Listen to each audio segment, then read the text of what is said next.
तो आते हैं हम लोग प्रकाश का परावर्तन के दूसरे वीडियो पे। पिछले क्लास में हम पढ़े थे कि प्रकाश का परावर्तन होता क्या है। अब हम लोग सीखेंगे प्रकाश के परावर्तन के कितने नियम होते हैं। ठीक है, तो इसके लिए थोड़ा सा ग्राफ देखिएगा सभी लोग।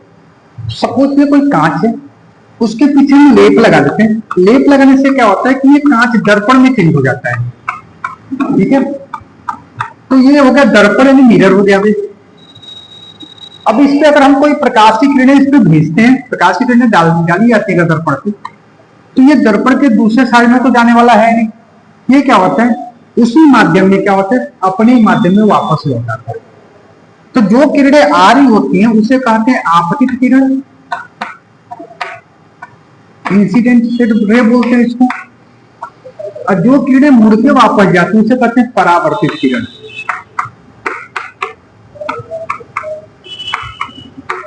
तो डिफिनीशन ये बनता है कि जब प्रकाश किसी एक माध्यम से किसी दूसरे अपारदर्शी माध्यम के तल से टकराता है तो दूसरे माध्यम में न जाकर पहले ही माध्यम में वापस लौट आता है। इस घटना को प्रकाश का परावर्तन कहते हैं। अब ये प्रकाश के परावर्तन है तो इसके नियम कितने होते हैं। तो हाइगेंस नाम के वैज्ञानिक थे, इन्होंने बताया था कि प्रकाश के परावर्तन के दो नियम होते हैं। नियम क्या था, नियम तो बाद की बात है पर इसको समझने की कोशिश कीजिएगा। एक एग्जाम्पल से समझाता हूं कि सपोज कीजिए पिताजी के दो बच्चे हैं, एक का नाम है आपतित, एक का नाम है परावर्तित।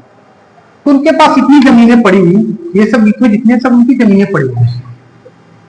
पिताजी की डेथ हो जाने के बाद इन दोनों भाइयों में बंटवारा हो रहा है। तो ये जमीन है, इसका बंटवारा करने के लिए क्या करेंगे, बीच से पहले एक हमको लाइन खींचनी पड़ेगी, बीच से लाइन खींचनी पड़ेगी। अच्छा, ये लाइन आप इधर से तो यहां से तो खींच नहीं सकते, यहां से तो खींच नहीं सकते, खींचना तो आपको यहीं से पड़ेगा। इससे क्या होता है, दोनों का बंटवारा आराम से हो सकता है। एक तरह से कह सकते हैं ये जो कार्नर, ये जो कोना मिला है, किसका कोना हो गया, आपतित का। ये कोना किसका हो गया, परावर्तित का। एक तरह से कह सकते हैं इस कोने को बोलते हैं आपतन कोण। क्या बोलते हैं लोग, आपतन का कोण है, यानी आपतन कोण है। लिखते हैं लोग आई से, इंसिडेंस एंगल बोल देते हैं इसको। ये परावर्तन का कोण है, परावर्तन कोण बोल देते हैं इसको। लिखते हैं आर है, रिफ्लेक्शन एंगल बोल देते हैं। ये जो लाइन है जो दोनों एंगल को डिवाइड कर रहा है इसे बोलते हैं अभिलंब बोल देते हैं। अभिलंब कह दो या लंब कह दो, बात दोनों की क्या है, बराबर है ना। तो अगर एक चीज ध्यान से देखिए, सपोज कीजिए कि मिरर है, ये किरणें आ रही हैं, यहां से किरणें जा रही हैं। क्या अगर हमको विलंब खींचना, क्या हम यहां से खींच सकते हैं क्या, क्या बंटवारा सही हो रहा है, क्या नहीं हो रहा है ना। इस तरह क्या कर सकते हैं कि अच्छा इस तरह नहीं हो सकता। अच्छा, कभी ये भी पॉसिबल हो सकता है क्या वाला कि मिरर है, लाइट यहां आ रही है और लाइट यहां से जा रही है, ये क्या संभव हो सकता है क्या।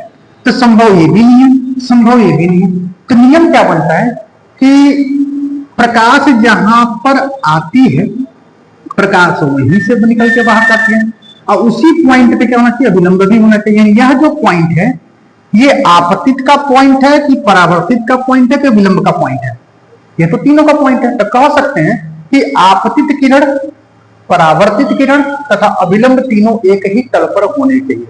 यह होता है परावर्तन का पहला नियम। यहां लिख दिया गया है कि प्रकाश के परावर्तन के दो नियम होते हैं। पहला क्या है, आपतित किरण, परावर्तित किरण तथा अभिलंब तीनों एक ही तल पर होने चाहिए। ये बात किसने कहा था, हाइगेंस ने कहा था। ठीक, दूसरे एंगल की बात करते हैं। यहां पर जो एंगल है, यहां पे कौन सा ज्यादा, कौन सा बड़ा है, कौन सा छोटा है, ये बड़ा है कि ये बड़ा है, देखेंगे दोनों बराबर है। तो कह सकते हैं कि आपतन कोण और परावर्तन कोण आपस में क्या होते हैं, बराबर होते हैं।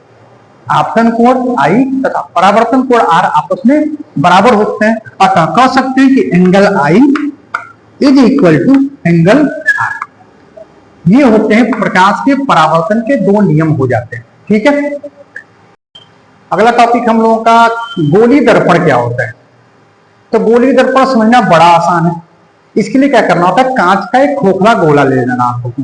ठीक है, कांच का एक खोखला गोला लीजिए और इसी को थोड़ा सा सपोज कि हम यहीं से इसको कट मार देते हैं और ये वाला कट वाला पोर्शन लेकर आते हैं यहाँ पे, ये वाला।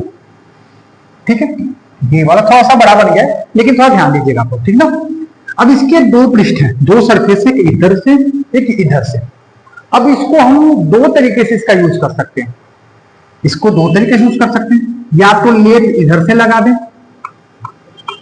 अगर लेप इधर से लगा देते हैं तो इस पृष्ठ से परावर्तन होगा, या तो हम लेप इस साइड से लगा देंगे, इधर से लगा देंगे, तो इधर पीछे लेप लग गया तो इस साइड से परावर्तन होगा।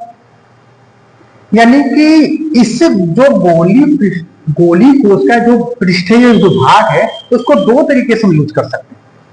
यानी एक तरह से कह सकते हैं कि गोली दर्पण जो है ना वो दो प्रकार के होते हैं। पहला होता है उत्तल दर्पण और दूसरा होता है अवतल दर्पण।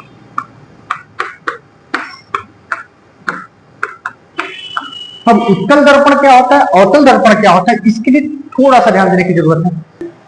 सपोज कीजिए कांच का खोखला गोला था, ये वाला पोर्शन काट के ये वाला पोर्शन लेकर आते हैं लोग और इसको रख देते हैं यहां पे, ठीक है। इधर से एक पोर्शन काट लेते हैं यहाँ से वाला, इसको लेकर आते हैं रख देते हैं यहाँ पे, ठीक है। तो सबको पता है कि दर्पण के एक साइड में लेप लगा होता है, ठीक है। तो लेप किसका लगा होता है, क्वेश्चन पे आ गया। तो हम क्या करते हैं कि इसके पीछे पहले थोड़ा सा चांदी का या पारे का लेप लगा लेते हैं। इसके पीछे लगा लो या तो इसके पीछे लगा लो, ठीक है। किसका लेप लगेगा, चांदी का या पारे का लेप लग जाता है। पहले एक कोट उसका पेंट कर देते हैं, फिर उसके ऊपर क्या करते हैं आयरन ऑक्साइड का लेप लगा देते हैं इसके पीछे।